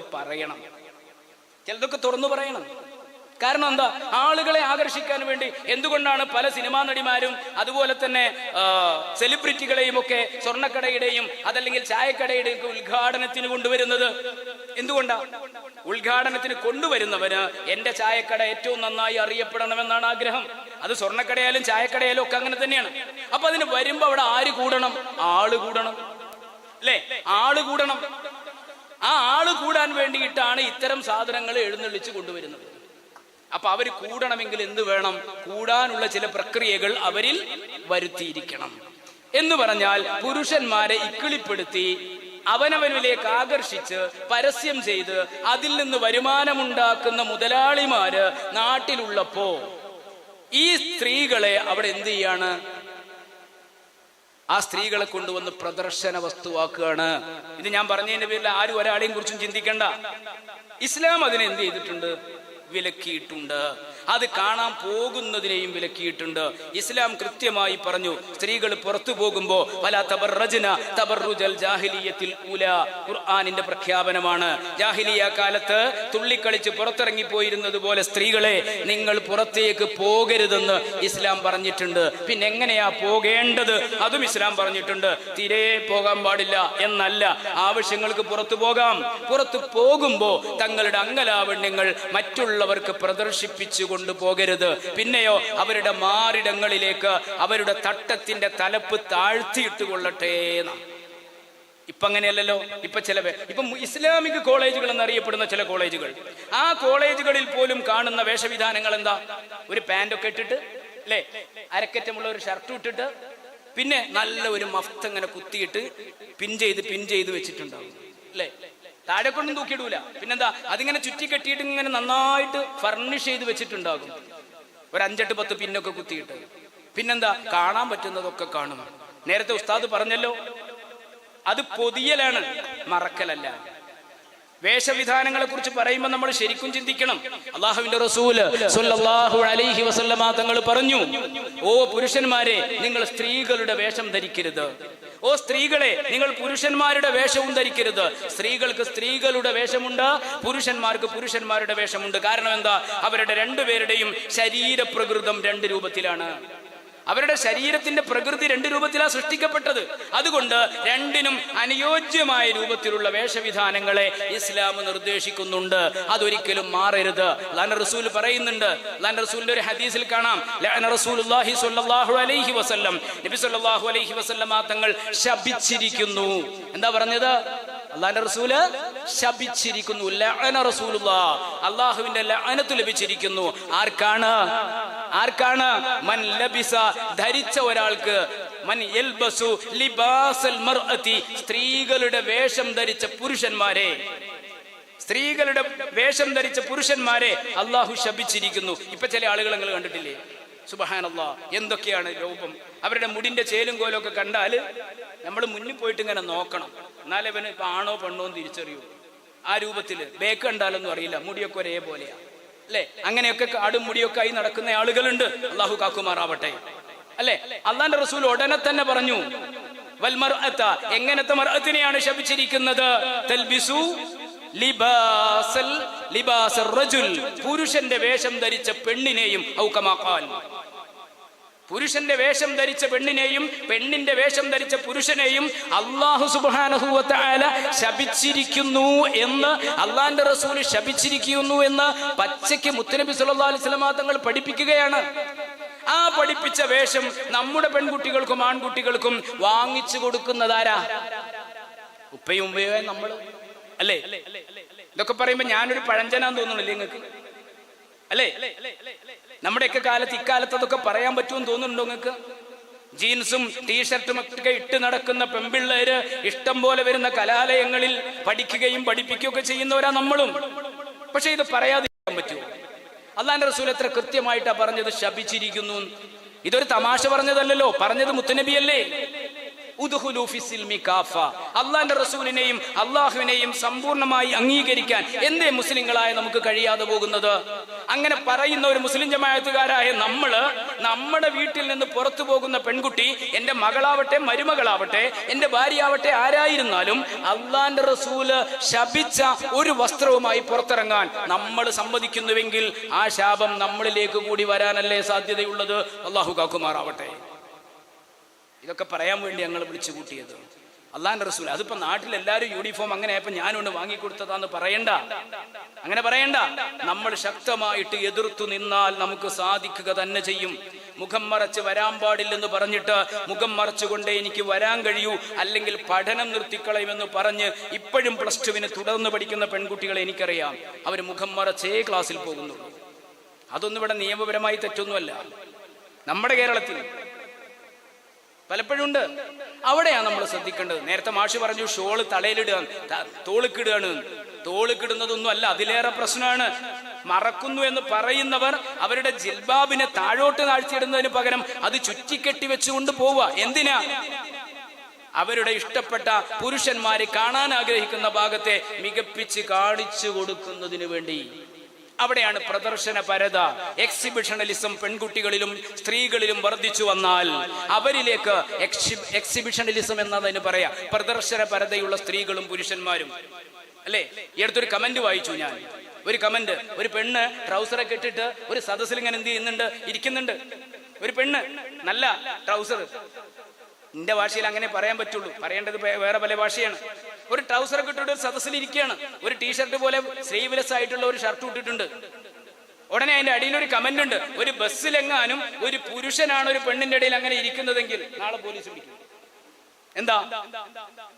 അവിടെ ലൈംഗികാവയവും പ്രദർശിപ്പിച്ചു എന്നോ അല്ലെങ്കിൽ മറച്ചു വെക്കേണ്ട സാധനം പ്രദർശിപ്പിച്ചു എന്ന് പറഞ്ഞാൽ നമുക്ക് സ്വാതന്ത്ര്യമില്ല മടക്കുത്തി പോവാൻ. മടക്കുത്തി കുത്തുക എന്ന് പറഞ്ഞത് സുന്നത്തായ കാര്യമായിട്ടല്ല പറഞ്ഞിട്ട്, ഹറാമാണ് വർഷത്തിൽ. പക്ഷെ അത് സ്ത്രീകളുടെ ഇടയിൽ ഒരു പുരുഷൻ ചെയ്ത പ്രശ്നം. ഒരുപാട് പുരുഷന്മാരിരിക്കുന്ന ഒരു സദസ്സിൽ സ്ലീവ്ലെസ് ആയിട്ടുള്ള ഒരു ഷർട്ടും ഒരു ബിക്കിനിയും ഒക്കെ ഇട്ടിട്ട് ഒരു പെണ്ണ് നിൽക്കുക, അതിനൊരു കുഴപ്പമില്ലല്ലോ. അതെന്താ? അത് സ്ത്രീകളുടെ വസ്ത്രം ഏത് ധരിക്കണമെന്ന് അവരുടെ സ്വാതന്ത്ര്യമെന്ന അല്ലേ? എവിടേക്കാണ് ഈ സ്വാതന്ത്ര്യത്തിന്റെ പോക്ക്? ഞാൻ പറയുന്നത് സമൂഹത്തിൽ മൊത്തത്തിൽ നന്നാക്കാനല്ല.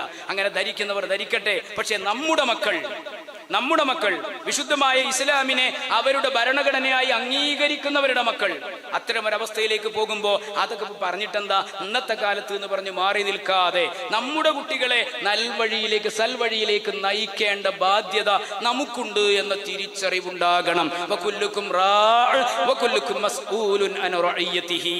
നിങ്ങളുടെ മക്കളുടെ കാര്യത്തിൽ, എൻ്റെ മക്കളുടെ കാര്യത്തിൽ എന്നോടും നിങ്ങളോടുമാണ് ചോദിക്കുക, മറ്റാരോടും അത് ചോദ്യം ചെയ്യൂല.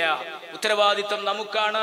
എൻ്റെ മകള് പോകുന്ന കലാലയം, എൻ്റെ മകള് കല്യാണത്തിന് പോകുമ്പോൾ അവിടെ അവർക്ക് ഇപ്പൊ പുതിയ രൂപതല്ലേ, എത്ര ടൈറ്റ് ആക്കിയിട്ട് ഇടാൻ പറ്റുകയെന്നാ അല്ലേ? എന്നിട്ടോ അതിന്റെ മുകളിലിടുന്ന വസ്ത്രത്തിന് എത്രയായി ഇറക്കം, കൈയൊന്ന് പൊക്കി പിടിച്ചാൽ പൊക്കിൾ കുഴി കാണുന്ന രൂപത്തിൽ ആ സ്ത്രീകളുടെ വേഷവിധാനം അല്ലേ? എന്നിട്ട് പിന്നെ ചോദിക്കുക, അങ്ങനെ കാണുമ്പോൾ പ്രശ്നം ഉണ്ടാകണമെങ്കിൽ ഓൽക്ക് ഇഞ്ചക്ഷൻ ചെയ്യണ്ടേ? അങ്ങനെ അല്ലല്ലോ വേണ്ടത്.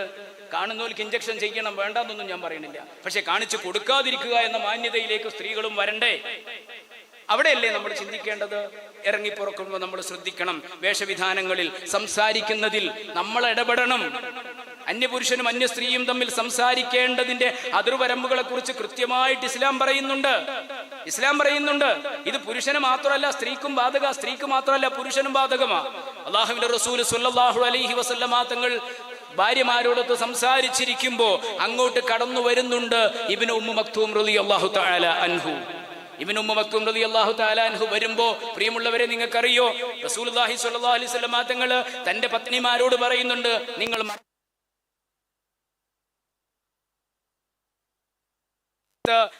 അള്ളാന്റെ റസൂൽ സ്വല്ലല്ലാഹു അലൈഹി വസല്ലമ തങ്ങളോട് ആയിഷ ബീവി അടക്കമുള്ള ഭാര്യമാര് ചോദിക്കുന്നുണ്ട്, നബിയെ, കടന്നു വരുന്നത് ഇബ്നു ഉമ്മു മക്തൂം അല്ലേ? അദ്ദേഹം ജന്മന അന്ധനായ ആളല്ലേ?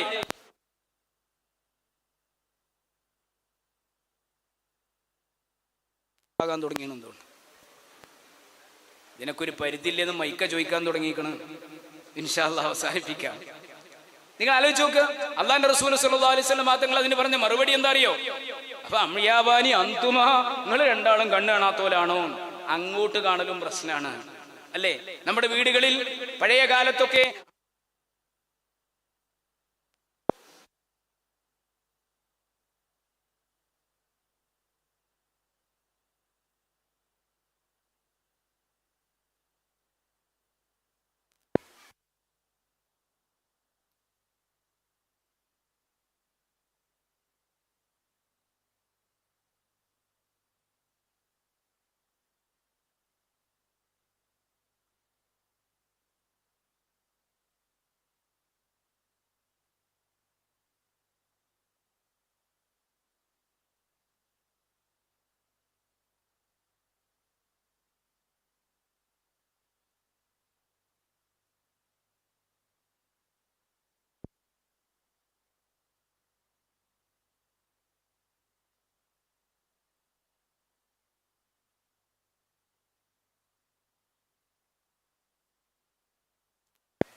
അൽഹംദുലില്ലാഹ്. ഞാൻ പറഞ്ഞു വന്നെന്താ അറിയോ?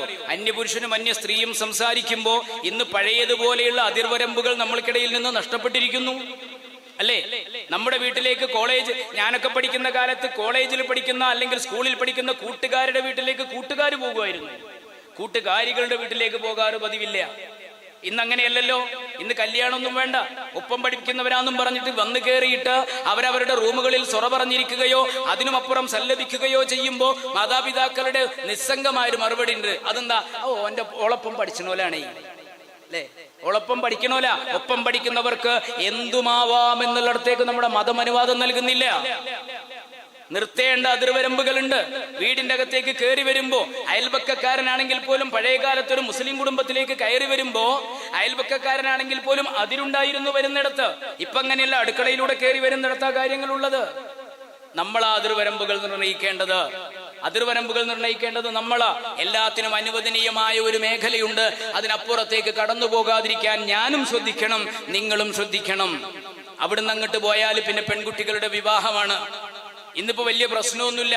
ആണിന് പെണ്ണിനെ കിട്ടാത്ത ഒരു കാല. പഴയതുപോലെയല്ല. പഴയ കാലത്ത് ലക്ഷങ്ങൾ കൊടുത്താലേ കെട്ടാൻ പറ്റുള്ളൂ. ഇപ്പൊ അങ്ങനെയല്ല. ഇപ്പൊ പെണ്ണിനെ തെരഞ്ഞുകൊണ്ട് ആണുങ്ങൾ നെട്ടോട്ടം ഓടുന്ന കാല. കാരണം എന്താണെന്നറിയോ? നേരത്തെ തന്നെ പ്രപ്പോസ് ചെയ്യപ്പെട്ടിട്ടുണ്ടാകുന്ന ഇപ്പൊ എങ്ങനെയാണ്? പ്രപ്പോസ് ചെയ്യപ്പെടാത്തവർക്ക് കല്യാണം കിട്ടാൻ നേരം വൈകുക. 2 തവണയും 3 തവണയും ഒക്കെ ഗൾഫിൽ നിന്ന് വന്നിട്ട് തിരിച്ചു പോയവരെ എനിക്കറിയാം. പെണ്ണ് കിട്ടാത്തത് കൊണ്ട്, നല്ല ജോലി ഇല്ലാത്തത് കൊണ്ടല്ല, മറിച്ച് എല്ലാവരും പ്രപ്പോസ് ചെയ്യപ്പെട്ടവരാ. പ്രേമവിവാഹങ്ങളോട് താല്പര്യം കൂടി വരിക പെൺകുട്ടികൾക്ക്. പ്രേമവിവാഹങ്ങൾ, തനിക്കിഷ്ടപ്പെട്ടവരെ, തനിക്കറിവുള്ളവരെ താൻ അറിഞ്ഞു കല്യാണം കഴിക്കുകയാ. ഞാൻ ചോദിക്കുന്ന ഒരൊറ്റ ചോദ്യമുണ്ട് അവിടെ, ഒറ്റ ചോദ്യമുണ്ട്. എന്താണെന്നറിയോ? നിങ്ങൾ അങ്ങനെ വലയിൽ വീഴുമ്പോ നിങ്ങളുടെ ശരീരത്തിന്റെ ഭംഗിക്കപ്പുറം ഒന്നും ഒരു പുരുഷൻ അന്വേഷിക്കുന്നില്ല എന്നതാ. ഈ അടുത്ത് എന്റെ അടുക്കൽ കൊണ്ടുവന്നിരുന്നു ഒരു കുട്ടി, 10-18 വയസ്സായി. അവളോട് ചോദിച്ചപ്പോൾ 16-ാം വയസ്സിൽ തുടങ്ങിയ പ്രണയമാണ്. ആ 19 വയസ്സ് പ്രായമാകി 18 കഴിഞ്ഞ് 19ലേക്ക് കടക്കുമ്പോ കല്യാണം കഴിപ്പിക്കാൻ ഒരു നിവൃത്തിയുമില്ലാത്ത ഒരവസ്ഥയിലുള്ള ഒരു ചെറുപ്പക്കാരൻ. അത്യാവശ്യം എല്ലാ വേണ്ടാത്തരങ്ങളും കയ്യിലുണ്ട്. ഇവളെ അതിൽ നിന്നൊന്ന് പിന്തിരിപ്പിക്കാൻ വേണ്ടിയാ കൊണ്ടുവന്നത്. അവളോട് ചോദിച്ചപ്പോൾ പറയാ, കണ്ണടച്ചിട്ട് പറഞ്ഞു, മറ്റൊരു വിവാഹം എനിക്ക് വേണ്ട, എനിക്ക് അവനെ തന്നെ മതി. ആ സമയത്ത് പറഞ്ഞു, അവൻ മദ്യപാനിയാണ്, മദ്യം കഴിക്കുന്നത് നിന്റെ കുടുംബക്കാര് കണ്ടിട്ടുണ്ട്.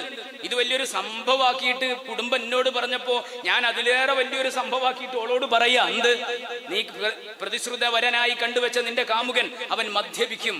അപ്പൊ ഈ 19 വയസ്സ് പ്രായമുള്ള പെൺകുട്ടി പറയാ, അതൊക്കെ എനിക്കറിയാം, എന്റെ അടുത്ത് വരുമ്പോ എന്തായാലും മാറ്റും. ആലോചിച്ച് നോക്കി നിങ്ങള്. ഉറപ്പില്ലാത്ത ഒരു കാര്യത്തിന് പുറപ്പെടുക പെൺകുട്ടി. ഇപ്പൊ ഒരു കുഞ്ഞായിട്ട് സ്വന്തം വീട്ടിലിരിപ്പുണ്ട്, ഒരു കുഞ്ഞായിട്ട് സ്വന്തം വീട്ടിലിരിപ്പുണ്ട്. എന്താ കാരണം? അവന്റെ സ്വഭാവം എനിക്ക് മനസ്സിലായത് കല്യാണം കഴിഞ്ഞതിന്റെ ശേഷമാണ്. അതിന്റെ മുമ്പ് പരവരാ പറയാൻ പലരും പറഞ്ഞു നോക്കിയിട്ടുണ്ട്, അന്നൊന്നും അതിനെന്തായില്ല. അതുകൊണ്ടാണ് ഞാൻ പറഞ്ഞത്, ഒരു ഗ്ലാസ് ടംബ്ലറാ, പൊട്ടിയാൽ പിന്നെ ഉപയോഗിക്കാൻ കഴിയില്ല. ഈ പെൺകുട്ടി അനാഥായിട്ട് വീട്ടിലിരിക്കുക, ഒരു പെൺകുട്ടിനെയായിട്ട്. ഇപ്പൊ പറയുന്നത് എന്താ? എന്റെ കുട്ടിനെ എന്ത് വില കൊടുത്തും വളർത്തണം എന്നാ. ആയിക്കോട്ടെ, നമുക്ക് വിരോധമില്ല. പക്ഷേ കണ്ടെത്തുമ്പോൾ നമ്മൾ ശ്രമിക്കണം. ഒരു പുരുഷനെ സംബന്ധിച്ചിടത്തോളം ഇവനോട് അന്നേ ചോദിക്കുമ്പോ, അന്നേ അവനെ വിളിച്ച് സംസാരിക്കുമ്പോ പറഞ്ഞത് എന്താണെന്നറിയോ? എന്താണ് ഉസ്താദ് നിങ്ങൾ പറയണത്?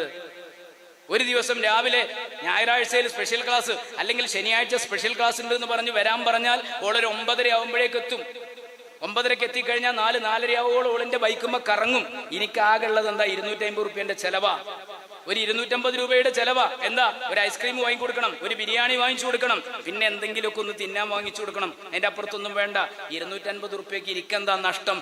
അതിലപ്പുറം ഞാൻ മുതലാക്കിയിട്ടേ ഓളെ കൊണ്ടേക്കലുള്ളൂ. ഇതിന്റെ പച്ചക്ക് ഞാൻ പറയണ്ടല്ലോ, ഇതിനപ്പുറത്തൊന്നും ഞാൻ പറയണ്ടല്ലോ. പുരുഷനെ സംബന്ധിച്ചിടത്തോളം അവരുടെ ശരീരത്തിന്റെ ലാവണ്യം കണ്ടിട്ടാണ് ഞാൻ ചോദിക്കുന്നത്. പെൺകുട്ടികളോടാ, അങ്ങാടിയിൽ ഏതെങ്കിലും ഒരു വസ്ത്രത്തിന്റെ തിളക്കം കണ്ട് അതെനിക്ക് ഇഷ്ടമാണെന്ന് പറഞ്ഞ് വാങ്ങുമ്പോ മിനിമം നിങ്ങളുടെ പാകത്തിനുള്ള അളവുണ്ടോ ആ വസ്ത്രം എന്നെങ്കിലും നോക്കണ്ടേ? അല്ലെ, എനിക്ക് പാകാകുമെന്ന് നോക്കണ്ടേ? ആ വസ്ത്രത്തിന്റെ ക്വാളിറ്റി എന്താന്ന് നോക്കണ്ടേ? കണ്ണിലെ പളവളാ മിനിപ്പ് കണ്ടിട്ട് വാങ്ങിച്ചു വരും ആരെങ്കിലും ബുദ്ധിയുള്ളവർ? നമ്മളെ പെൺകുട്ടികൾ അങ്ങനെയാ, ഈയാമ്പാറ്റകളെ പോലെ വീണ് കൊടുക്കുക. ഇതിന്റെ ഇടയിൽ ഒരു കേസുമായിട്ട് വന്ന് വണ്ടൂര് ഭാഗത്തുനിന്ന്, സുബ്ഹാനല്ലാഹ്, പറഞ്ഞത് എന്താണെന്നറിയോ? ഓക്കുണ്ട് 10-20 വയസ്സ്. എന്തിനാ ഇറങ്ങിപ്പോയതെന്ന് ചോദിച്ചപ്പോ പറഞ്ഞത്, എന്നെ വിവാഹം കഴിക്കാന്ന് വാഗ്ദാനം ചെയ്തിരുന്നു എന്നാ. വിവാഹ വാഗ്ദാനം നൽകി ബാംഗ്ലൂരിൽ പോയിട്ട് 4 ദിവസം നിന്നിട്ട് തിരിച്ചു വരിക. ബാംഗ്ലൂരിൽ ചെന്നപ്പോ ആദ്യത്തെ 4 ദിവസം കുഴപ്പമില്ല. 5-ാമത്തെ ദിവസം അവന്റെ കൂട്ടുകാരനും കൂടി റൂമിൽ വന്ന് സംസാരിച്ചിരിക്കെ ഞാനൊരു സാധനം വാങ്ങിയിട്ട് പുറത്തു പോകട്ടെ എന്ന് ചോദിച്ചിട്ട് ഓൻ പുറത്തിറങ്ങി പോകുമ്പോഴാണ്, പോകുമ്പോ നിങ്ങളെ കൂട്ടുകാരനെയും കൂടി കൊണ്ടുപോയിക്കോളി എന്ന് പറഞ്ഞപ്പോ ഓൻ അവിടെ നിന്നോട്ടെ, ഓൻ ഉപദ്രവിക്കൂല എന്ന് പറഞ്ഞു. അപ്പോഴാ സങ്കടം, അപ്പോഴാ അവൾക്ക് അപകടം മണത്തത്. അവള് വേഗം റൂമിൽ നിന്ന് പുറത്തിറങ്ങി, വേണ്ടപ്പെട്ടവരെ വിളിച്ചറിയിച്ചു. ഒരുവിധം വലിയ പരിക്ക് ഓന്റെ അടുത്ത് നല്ലാതെ കിട്ടാതെ തിരിച്ചു വന്നു.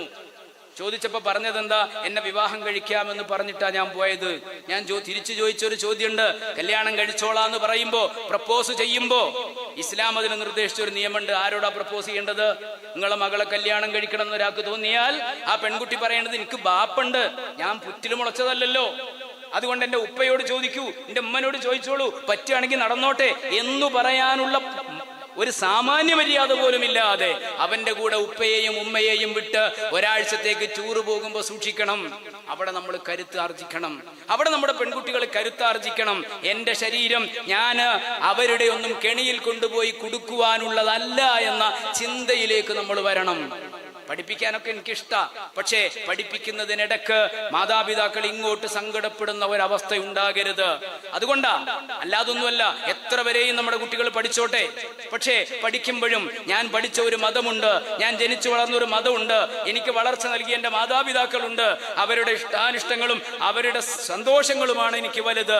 അവരെ സങ്കടപ്പെടുത്തിക്കൂടാ എന്ന ഒരു ചിന്തയിലേക്ക് നമ്മുടെ കുഞ്ഞുങ്ങൾ വളർന്നു വരണം. അതില്ലാതെ വന്നാൽ നമ്മളെ സൂക്ഷ്മതക്കുറവാണ്. രക്ഷിതാക്കളായ നമ്മളാ ശ്രദ്ധിക്കേണ്ടത്. അവിടെ പരിശോധിക്കേണ്ടടുത്ത് പരിശോധിക്കുകയും പരിശോധിക്കപ്പെടേണ്ടതൊക്കെ പരിശോധിക്കപ്പെടുകയും ചെയ്യുക. അന്വേഷിക്കേണ്ട ഇടങ്ങളിലെല്ലാം അന്വേഷിക്കുക. നിങ്ങൾ ആലോചിച്ച് നോക്ക്. നേരത്തെ മാഷ് തന്നെ പറഞ്ഞു ട്യൂഷൻ ക്ലാസ്സുകളെ കുറിച്ച് പറഞ്ഞു. സംഗതി ശരിയാണ്. 90% കുട്ടികളും A+ വാങ്ങുന്നത് ട്യൂഷൻ സെന്ററുകൾ നിലവിലുള്ളത് കൊണ്ടാണ്. സമ്മതിക്കാതെ വയ്യ. കാരണം സ്കൂളുകളിൽ എന്ത് നടക്കുന്നു എന്ന് മാഷെ പോലത്തെ അപൂർവം ചില ആളുകൾ ശ്രദ്ധിക്കുന്നുണ്ടാകും. ഇല്ല എന്ന് ഞാൻ പറയുന്നില്ല. പലപ്പോഴും ബുക്കും സ്ലേറ്റും സ്കൂളിൽ നിന്നും പഠനം ട്യൂഷൻ സെന്ററിലും എന്ന് പറയുന്ന അവസ്ഥ ചില കലാലയങ്ങളിലെങ്കിലും ഉണ്ട്. ഞാൻ അടച്ചാക്ഷേപിക്കുന്നില്ല. എല്ലായിടത്തും അങ്ങനെയാണെന്നോ എല്ലാ അധ്യാപകരും അങ്ങനെയാണെന്നോ പറയുന്നില്ല. കാരണം ഞാനും ഒരു കലാലയം കൊണ്ട് നടക്കുന്നയാളാണ്. പക്ഷേ ട്യൂഷൻ സെന്ററുകളിലേക്ക് പോകുമ്പോൾ ആ ട്യൂഷൻ സെന്ററുകളിലേക്ക് കുട്ടികളെ ആകർഷിക്കുവാൻ ട്യൂഷൻ സെന്ററിന്റെ അധികൃതർ ചെയ്യുന്നത് എന്താ? എന്തു വേണ്ടാത്തരത്തിനും അവരുടെ കൂടെ നിന്ന് കൊടുക്കുക എന്നാ അല്ലേ? കഴിഞ്ഞ വർഷം ടൂർ നിരോധിച്ചപ്പോൾ അതിനെതിരെ ശക്തമായിട്ട് രംഗത്ത് വന്നത് ആരാ? ട്യൂഷൻ സെന്ററുകാരാ. ഇനിയിപ്പോ നിങ്ങൾ നോക്ക്, വെക്കേഷൻ സമയമാണിപ്പോ. ബാലാവകാശ നിയമപ്രകാരം ക്ലാസ് നടത്താൻ പാടില്ല എന്നാണ്. പക്ഷേ അത് ട്യൂഷൻ സെന്ററുകൾക്ക് ബാധകമാണോ എന്ന് എനിക്കറിയില്ല. അവിടെ ഒരു ഷെഡിന്റെ കീഴിൽ 150 കുട്ടികൾ പഠിക്കുന്നുണ്ടാകും. ട്യൂഷൻ സെന്ററുകളിൽ ട്യൂഷൻ കൃത്യമായിട്ട് നടക്കുന്നുണ്ട്. നടക്കണ്ടെന്നോ പഠിപ്പിക്കണ്ടെന്നോ ഒന്നും ഞാൻ പറഞ്ഞതിനർത്ഥമില്ല. പക്ഷേ അവിടെയും ചില അരുതായ്മകൾക്ക് വേദിയാക്കപ്പെടുന്നുണ്ട്. മിനിമം ട്യൂഷൻ ആണെന്ന് പറഞ്ഞ കുട്ടി 8 മണിക്ക് തുടങ്ങേണ്ട ക്ലാസ്സിന് 7:30 പോയി അടയിരിക്കുന്ന ചില പെൺകുട്ടികളും ആൺകുട്ടികളുമുണ്ട്. അവരുടെ അടയിരിപ്പിന് കൂട്ടുനിൽക്കുന്ന പല അധികാരികളുമുണ്ട്. എന്തിനാ? അവർക്ക് ഒരൊറ്റ ലക്ഷ്യമേ ഉള്ളൂ. ഇത്തവണ 100 പേരുടെ അഡ്മിഷൻ ആണെങ്കിൽ അടുത്ത തവണ അത് 150 വർദ്ധിപ്പിക്കണം. സാമ്പത്തികമാണ് എല്ലായിടങ്ങളിലും. കണ്ണടക്കുകയാണ് എല്ലാവരും. നമ്മളെ കുട്ടികളെ പഠിപ്പിക്കണം എന്തിനാന്ന് ചോദിച്ചാ നമ്മളും അവിടെ തന്നെയാണുള്ളത്. അതാ രസം അല്ലേ? നമ്മളെ കുട്ടികൾ എന്തിനാ പഠിപ്പിക്കണമെന്ന് ചോദിച്ചാൽ, പെൺകുട്ടികളോട് ചോദിച്ചാൽ സ്വന്തം കാലിൽ നിൽക്കാനാണ്. കാരണം എന്താ? ഭർത്താവിന്റെ 10 വയസ്സില്ലാതെയും എനിക്ക് ജീവിച്ച് കാണിച്ചു കൊടുക്കാൻ കഴിയും. അവിടെയാണുള്ളത്. ഞാൻ പറയുന്നത് പെൺകുട്ടികൾ ജോലി ചെയ്യേണ്ടെന്നല്ല. പക്ഷേ ഒരു കുടുംബത്തിന് ഒരു നാഥനെ ഉണ്ടാകാൻ പാടുള്ളൂ. ഒരു ഭരണകൂടം ഉണ്ടെങ്കിൽ ആ ഭരണകൂടത്തിന് ഒരു തലവൻ ഉണ്ടാകണം. 2 പ്രധാനമന്ത്രിമാർ ഒരുപോലെ ഭരിച്ചാൽ നടക്കൂല നമ്മുടെ രാജ്യം അല്ലേ? സപ്തകക്ഷി മുന്നണികൾ ഭരിച്ചിരുന്ന കാലത്തൊക്കെയും അഴിമതിക്കെതിരെ മുഖമടച്ച് ആക്ഷേപിക്കുന്നതിനും നടപടിയെടുക്കുന്നതിനും പകരം മൗനം പാലിക്കേണ്ടി വന്നിട്ടുണ്ട് പലർക്കും. അതിന്റെ തിക്തഫലങ്ങൾ പല രാജ്യങ്ങളും അനുഭവിച്ചിട്ടുണ്ട്. ഒരു കുടുംബത്തിൽ ഒരു നാഥൻ ഉണ്ടായിരിക്കണം. ആ നാഥന്റെ നിയന്ത്രണത്തിലല്ലാതെ കുടുംബങ്ങൾ പോയിക്കഴിഞ്ഞാൽ അവിടെ ശൈഥില്യങ്ങൾ ഉണ്ടാകും, ശിഥിലതകൾ ഉണ്ടാകും, സംശയമില്ല. അതുകൊണ്ടാണ് അല്ലാഹുവിന്റെ റസൂൽ പറഞ്ഞത്, ഖുർആൻ പറഞ്ഞത്, അർരിജാലു ഖവ്വാമൂന അലൻ നിസാ. അല്ലാതെ അടക്കി ഒതുക്കി ഭരിച്ച് തല്ലിയൊതുക്കി അവകാശങ്ങളും അധികാരങ്ങളും തച്ചുടച്ച് ഏകാധിപതിയെ പോലെ വാഴണമെന്ന നിലക്കല്ല. മറിച്ച് ഒരു നാഥൻ ഉണ്ടാകണം. ഒരു യാത്രാ സംഘം ഉണ്ടെങ്കിൽ അതിനൊരു ലീഡർ ഉണ്ടാകണം. ആ ലീഡർ ചില നിശ്ചിത കാര്യങ്ങളിൽ ചില തീരുമാനങ്ങൾ എടുക്കേണ്ടടുത്ത് അത് എടുത്തിട്ടില്ലെങ്കിൽ തീർച്ചയായിട്ടും ആ യാത്രാ സംഘം ഛിന്ന ഭിന്നമാകും. അതുകൊണ്ടൊരു ലീഡർ ഉണ്ടാകണം. ആ ലീഡർ കുടുംബത്തിലാരാ? ആ കുടുംബത്തിന്റെ നാഥനാണ്, പുരുഷനാണ്. ആ പുരുഷന്റെ ലീഡർഷിപ്പിൽ എല്ലാവരുടെയും സ്വാതന്ത്ര്യങ്ങളും അവകാശങ്ങളും ഒക്കെ വകവെച്ചു കൊടുത്തുകൊണ്ട് തന്നെ കുടുംബം മുന്നോട്ട് പോകണം. അവിടെ എനിക്ക് സമ്പത്തുണ്ട്, എനിക്ക് സ്വത്തുണ്ട്, അതുകൊണ്ട് ഞാൻ പറയുന്നത് പോലെയൊക്കെ കാര്യങ്ങൾ നടക്കട്ടെ എന്നല്ല. അതിന് മറിച്ച് എനിക്കും സമ്പാദ്യമുണ്ട്, അതുകൊണ്ട് ഞാൻ നിങ്ങൾ പറഞ്ഞത് കേൾക്കണ്ട എന്നുള്ളിടത്തുമാകരുത്. രണ്ടും തുല്യമായി പോകുന്ന രൂപത്തിലാകണം. അതിന് പഠനം ആവശ്യമുണ്ടെങ്കിൽ പഠിച്ചോട്ടെ, കുടുംബത്തിൽ സന്തോഷമുണ്ടായിക്കോട്ടെ, വിരോധമില്ല. പക്ഷേ കുടുംബത്തിൽ സനാതന മൂല്യങ്ങൾ ഉൾക്കൊള്ളുന്ന ഒരു നല്ല കുടുംബമായിട്ട് വർത്തിക്കണം. അതിന് ചില കാര്യങ്ങൾ നമ്മൾ എന്ത് ചെയ്യണം? പറയേണ്ടതുപോലെ പറഞ്ഞു കൊടുക്കുകയും നടപ്പിലാക്കേണ്ടതുപോലെ നടപ്പിലാക്കുകയും ചെയ്യണം. ഇനിയും ഒരുപാട് കാര്യങ്ങൾ പറയാനുണ്ട്, പക്ഷേ ഞാൻ അങ്ങോട്ടൊന്നും കടന്നു പോകുന്നില്ല. ഒറ്റ കാര്യം പറഞ്ഞ് അവസാനിപ്പിക്കുക. എന്താണെന്നറിയോ? കുടുംബങ്ങളിൽ എപ്പോഴും പ്രശ്നം ഉണ്ടാവുന്നത് എന്തുകൊണ്ടാ? എല്ലാ നിലക്കും മക്കളെയും കുടുംബത്തെയും, ഭാര്യ ഭർത്താവിനെയും, ഭർത്താവ് ഭാര്യയെയും, മക്കള് മാതാപിതാക്കളെയും, മാതാപിതാക്കള് മക്കളെയും ഒക്കെ സമ്പത്തിന്റെ കണ്ണിലൂടെ കാണുന്നത് കൊണ്ടാ. പണമുണ്ടാക്കാനുള്ള മാർഗമായി തന്റെ മക്കളെ കാണുന്നത് കൊണ്ടാണ്. അവർ ഡോക്ടറാകണം, എഞ്ചിനീയർ ആകണം, നല്ല പണം സമ്പാദിക്കുന്ന മരങ്ങളായി വളരണമെന്ന് വെച്ചുകൊണ്ട് അതിന് വളമിടാൻ പണം കണ്ടെത്തുകയാണ്. മക്കളെ പഠിപ്പിക്കാൻ വേണ്ടി ലോൺ എടുക്കുകയാണ്. ലോൺ എടുക്കുന്നത് ഹറാമാണ്. ആ ഹറാമായ ലോൺ എടുത്ത് പഠിപ്പിച്ചിട്ട് മക്കൾ നമുക്ക് വല്ലതും സമ്പാദിച്ചു തന്നാൽ ആ സമ്പാദ്യം ഹറാമാണെന്ന് തിരിച്ചറിയാൻ ബുദ്ധിയുള്ളവരെ നമുക്ക് കഴിയണം. ആ മക്കൾ സമ്പാദിച്ച് നമുക്ക് കൊണ്ടുവന്ന് തരുമോ? തരില്ല. തന്നാൽ തന്നെയും ജീവിതം സുഖകരമാകൂ? ആകൂല്ല. എന്തുകൊണ്ടാ? ഹറാമിലൂടെയാണ് അതിന്റെ കടന്നുപോക്ക്. ബിസിനസ്സിന് മാത്രമല്ല, ഇപ്പൊ ഏറ്റവും പ്രധാന വിദ്യാർത്ഥികളെ പഠിപ്പിക്കാൻ ലോൺ എടുക്കുന്നിടത്താ.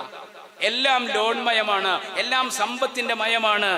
അതുകൊണ്ട് എല്ലാം പണത്തിന് വിട്ടുകൊടുക്കാതെ കുടുംബ ബന്ധങ്ങളിൽ സ്നേഹത്തിനും നന്മയ്ക്കും പ്രാധാന്യം കൊടുത്തുകൊണ്ട് പരസ്പര സ്നേഹത്തിലൂടെയും ഐക്യത്തിലൂടെയും സന്തോഷത്തിലൂടെയും മക്കളെ മക്കളായി കണ്ടും മാതാപിതാക്കളെ മാതാപിതാക്കളെ ആയി കണ്ടും ഇണകളെ ഇണകളായി കണ്ടും പരസ്പരം സ്നേഹം പങ്കുവെച്ചുകൊണ്ട് സ്നേഹത്തിലധിഷ്ഠിതമായ, പണത്തിനു പകരം സ്നേഹത്തിലധിഷ്ഠിതമായ ഒരു നല്ല കുടുംബത്തെ ഉണ്ടാകുമ്പോ നമുക്ക് കുടുംബത്തിൽ നിന്ന് കണ്ണിന് ആനന്ദകരമായ കാഴ്ചകൾ ലഭിക്കും. അല്ലാഹു സുബ്ഹാനഹു വ തആല അത്തരം നല്ല കാഴ്ചകൾ ലഭിക്കുന്ന നല്ല കുടുംബങ്ങളായി നമ്മുടെ കുടുംബങ്ങളെ മാറ്റിത്തരുമാറാവട്ടെ എന്ന് പറഞ്ഞ് ഞാൻ തൽക്കാലം അവസാനിപ്പിക്കുകയാണ്. വആഖിറു ദഅ്വാനാ അനിൽ ഹംദുലില്ലാഹി റബ്ബിൽ ആലമീൻ. അസ്സലാമു അലൈക്കും വറഹ്മത്തുള്ളാഹി വബറകാതുഹു. ഇൻഷാ അല്ലാഹ്